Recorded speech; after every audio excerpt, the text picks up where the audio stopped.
Hi, I'm Lix. Please note that what follows is not for the faint-hearted. It's a documentary about the extremely brutal mass murder by the Khmer Rouge in Cambodia in the 1970s. Let's start at S21, which was a former secondary school in Phnom Penh that was converted into a prison and interrogation center by the paranoid Khmer Rouge regime between 1975 and 1979. S21 was used for detention, interrogation, execution and human experimentation. Approximately 20,000 people, including many Khmer Rouge cadres, were imprisoned there at this time. Shockingly, only 12 inmates are thought to have survived this horrific facility. I met and spoke with 3 of the survivors. I have also spoken to Vietnamese soldiers who helped put an end to this Holocaust of the 20th century. A little boy was one of the few persons to survive the notorious S21 jail, the largest of over 300 prisons or gulags around the country. He and his younger brother were brought there with their parents because they were accused of having ties to Vietnam, the Khmer Rouge's alleged mortal enemy. His mother was a farmer, while his father was a train worker and Khmer Rouge cadre.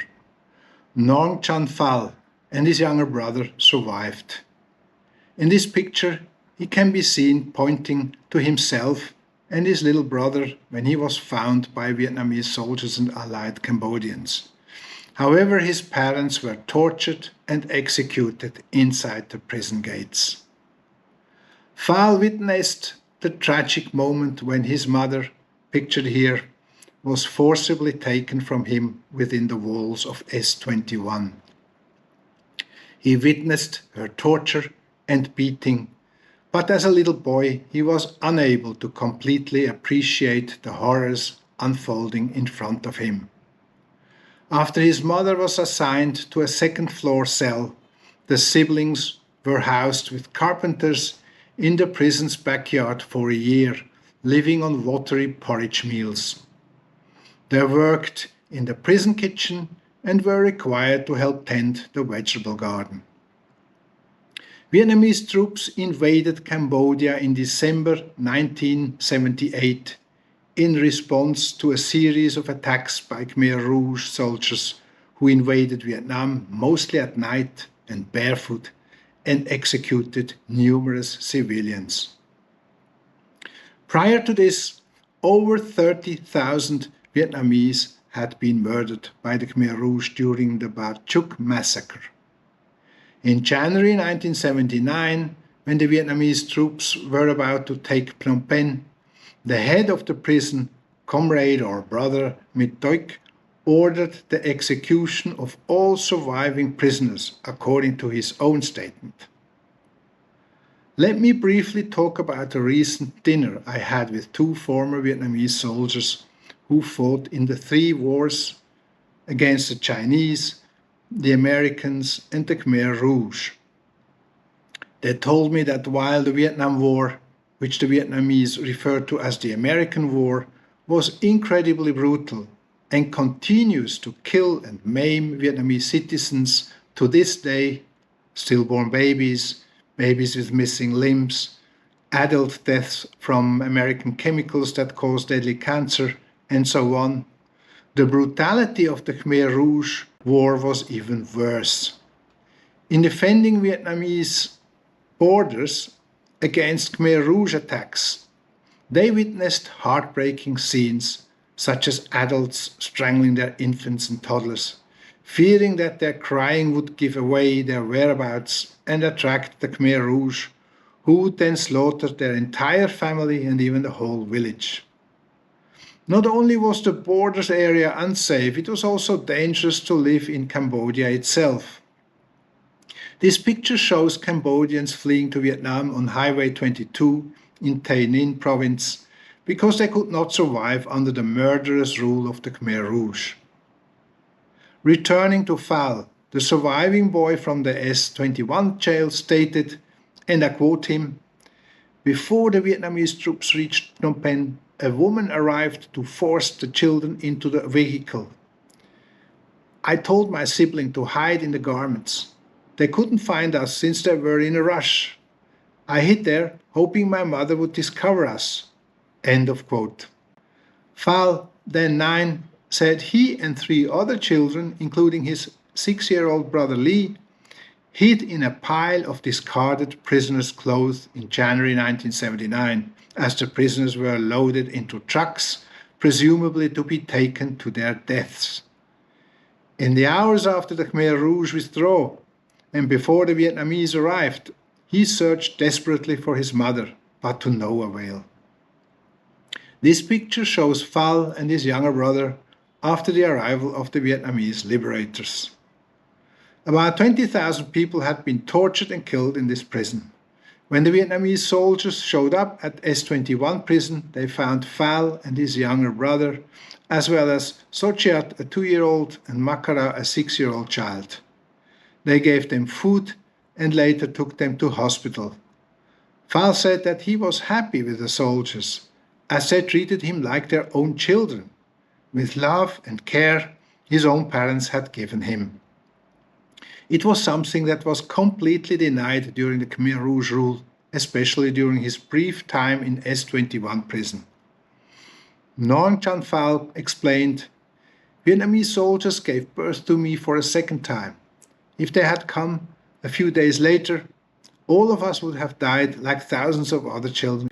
The Vietnamese soldiers found the children naked and with many mosquito bites.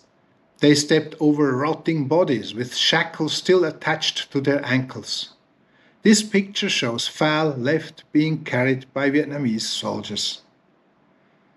Phal later explained, "When we were in the orphanage, Vietnamese soldiers took care of us as carefully as their own children.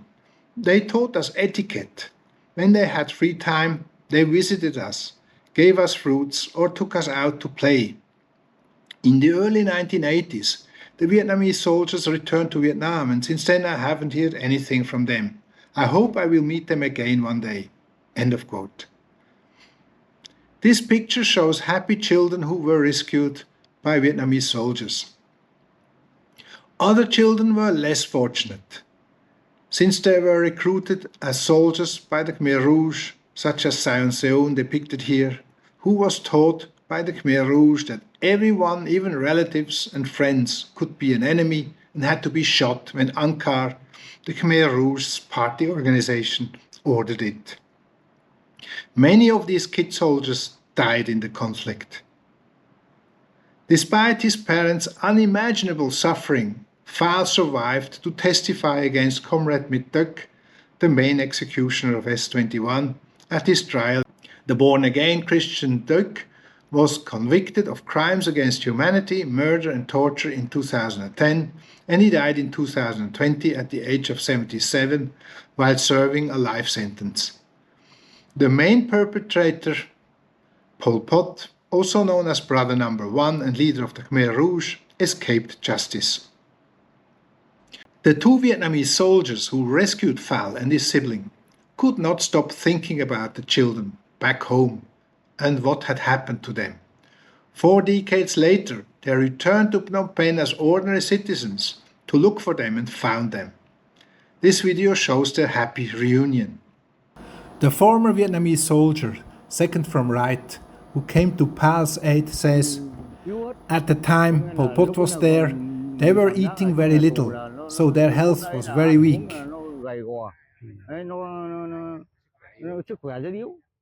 When our soldiers attacked, Pol Pot at that time ran away. After that, the children were still hiding under the clothes. Then the soldiers carried them out. Then we were told to take good care of them. The soldiers named him Min. At the time they were living with us, we considered the boys as our family members, took good care of both of them. He was a very smart boy. We also taught them our Vietnamese language." Non Chang Phal, with the white shirt in the middle, replies, "I met the soldiers on January the 10th, 1979. Without the Vietnamese soldiers, I wouldn't be alive today. This is my brother Nong Chan Lee, and I'm Nong Chan's pal. I and my brother thank you and the Vietnamese government, the state, and the people for saving us. You will always be in our heart. The moving narrative of Nong Chan Phal, whom I was privileged to meet in person, left a lasting impression. In conclusion, Phal's life exemplifies both tragedy and the tenacity of individuals who faced Cambodia's darkest days. His survival is a powerful reminder of the human spirit's perseverance in the face of incredible suffering. Let's take a closer look at the S21 prison where Phal and his sibling were held. It is the most notorious of the 300 prisons in Cambodia under Khmer Rouge rule. We will also visit one of the 400 killing fields where countless victims were tortured and slaughtered. Here are some of the cells where the inmates were held. The prison cells were designed so that the prisoners could not communicate with one another, as is the case in solitary confinement. Torture was the order of the day. Food was scarce and many people died from starvation or sickness. The prisoners were given ammunition boxes to defecate and plastic boxes to urinate. If any of their waste was leaked onto the floor, they had to lick it up. That's how they had to clean the floor. The little porridge or watery rice soup without rice kept them hungry. As they were starving, they tried to catch a lizard or a rat or an insect when the chance arose. But they had to do it in secret, as they would be beaten savagely. They were not allowed to cry or moan during the torture, as they would be beaten again for making noise.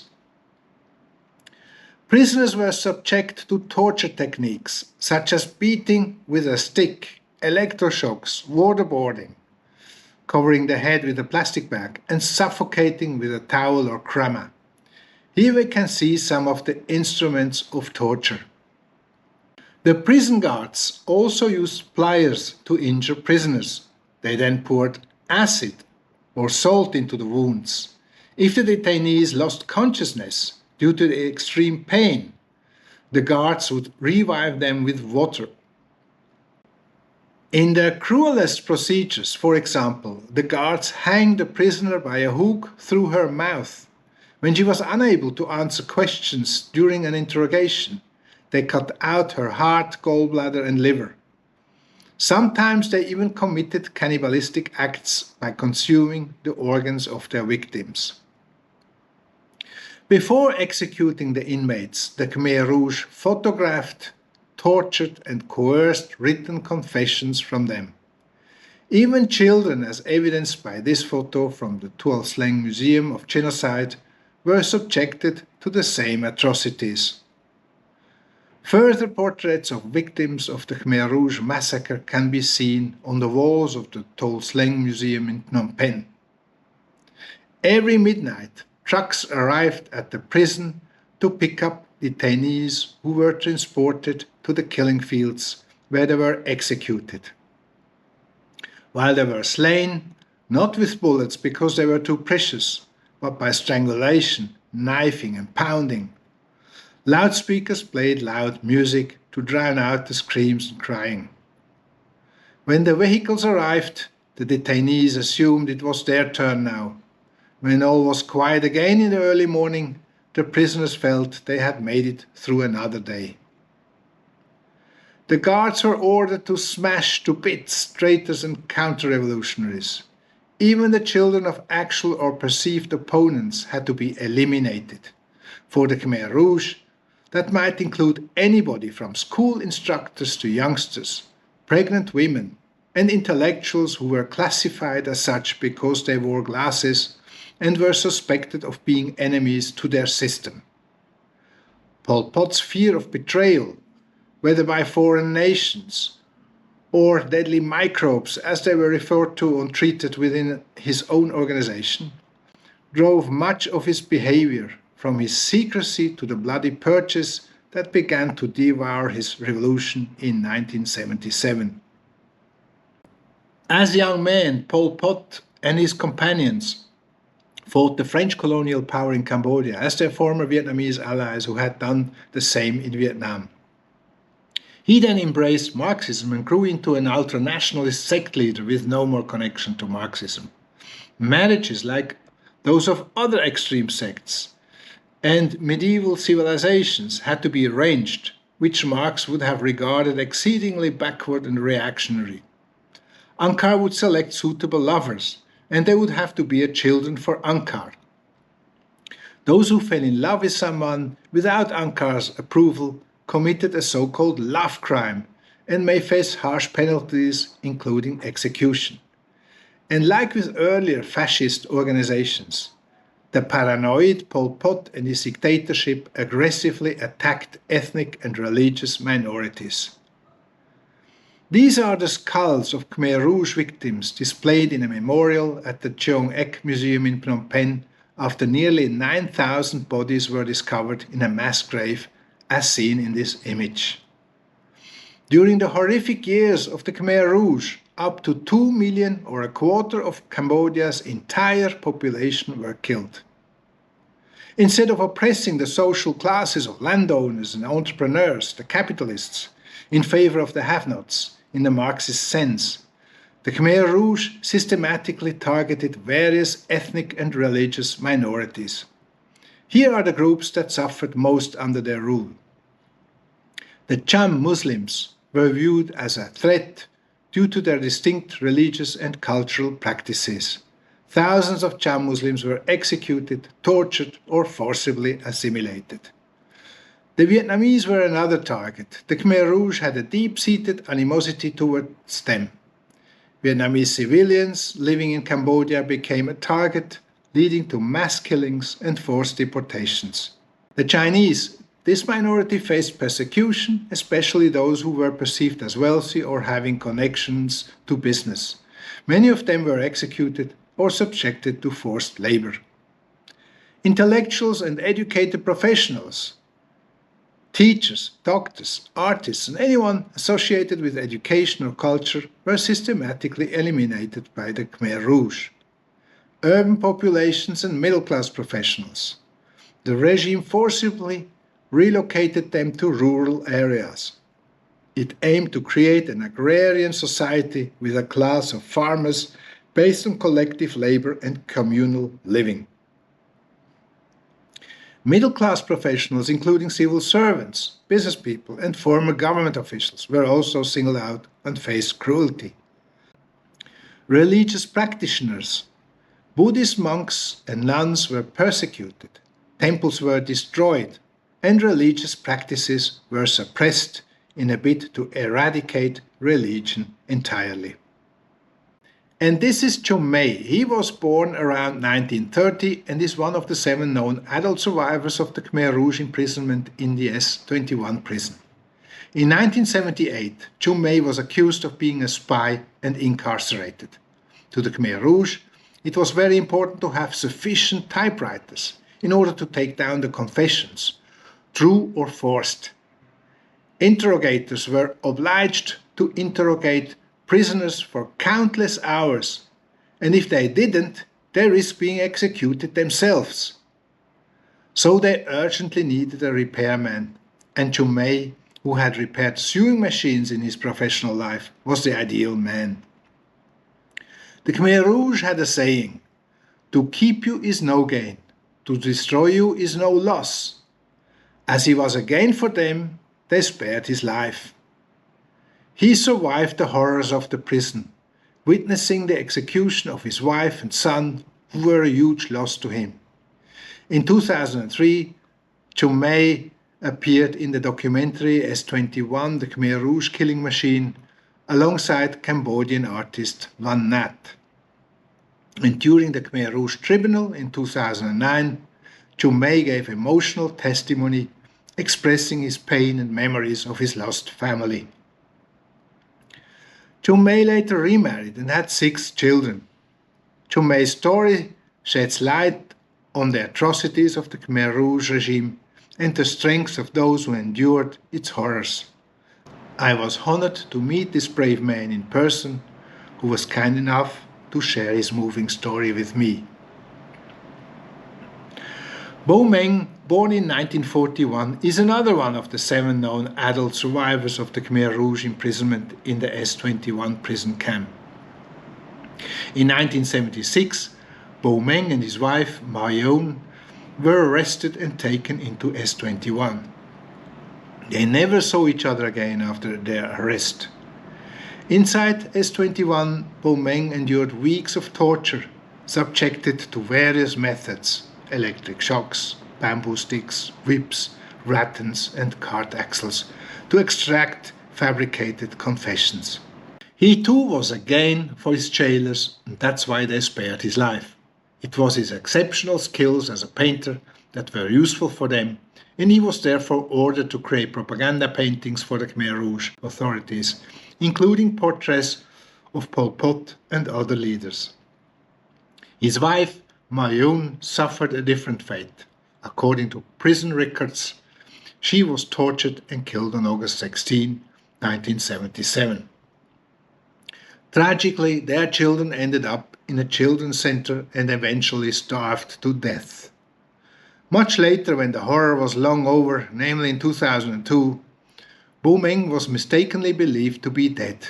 When he learned of this misconception, he returned to the S21 prison, which had been transformed into a museum. His survival and subsequent advocacy serve as a powerful reminder of the atrocities committed during the Khmer Rouge regime and the resilience of those who lived through it. His paintings and testimony continue to bear witness to Cambodia's painful past. I am grateful to him to have shared his moving story with me. The Choek killing field in Phnom Penh, one of more than 400 killing fields throughout Cambodia, is another must-see. It was a horrible and unforgettable experience for me.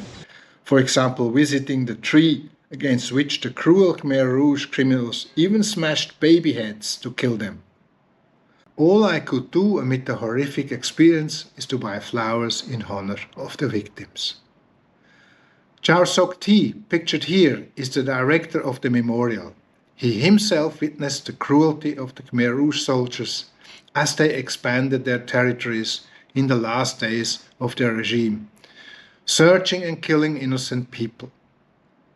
As his father was old and weak at the time and could not escape into the forest with the villagers, Chau Sok Thi decided to stay to protect his father.